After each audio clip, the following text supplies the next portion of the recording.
As alarmas acéndese en toda a comarca do Salnés. As restriccións impostas no concello de Vilagarcía súmanse agora ao concello de Vilanova. A vila pasa nas últimas 24 horas de 7 a 20 positivos.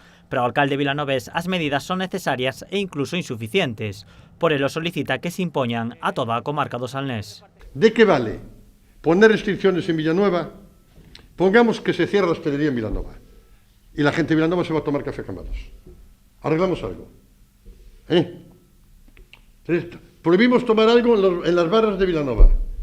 Vale, y los de San Miguel van a Corbillón. Y los de Corón van a Villajuán, si Villajuán no estuviese prohibido. No es un límite territorial. Es una zona de influencia, digamos. Un ámbito en el que nos movemos todos. Tienen que ser todos.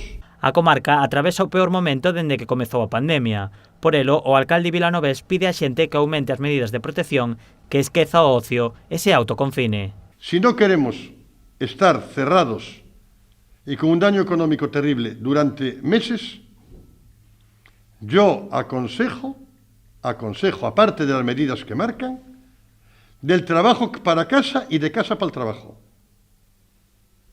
Suspender en todo lo posible la vida social. Dada a situación actual, o rexedor vilanovés advirte que endurecerán os controis. Hemos dado orden de que se aplique a rajatabla las multas por no llevar mascarilla. Al que cacemos sin mascarilla por Vilanova, a la primera deja 100 euros, pero que no se lo salva a nadie. Y pido que os outros ayuntamientos sean rigurosos tamén.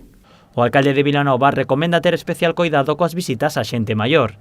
Gonzalo Durán tamén advirte á cidadanía que todo o que pase a partir de agora é responsabilidade de cada un de nós e que se non respetamos as medidas seremos os culpables da expansión da enfermidade e das súas consecuencias. Y la gente que se haga responsable.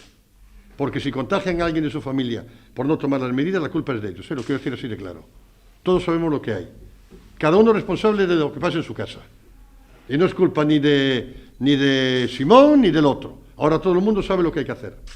Si andamos de broma, paseando, abrazos, besos y todo eso, cada uno que se haga responsable de lo que pasa en su casa. Y repito, o tomamos medidas o nos vemos en los sanatorios. Allá cada uno.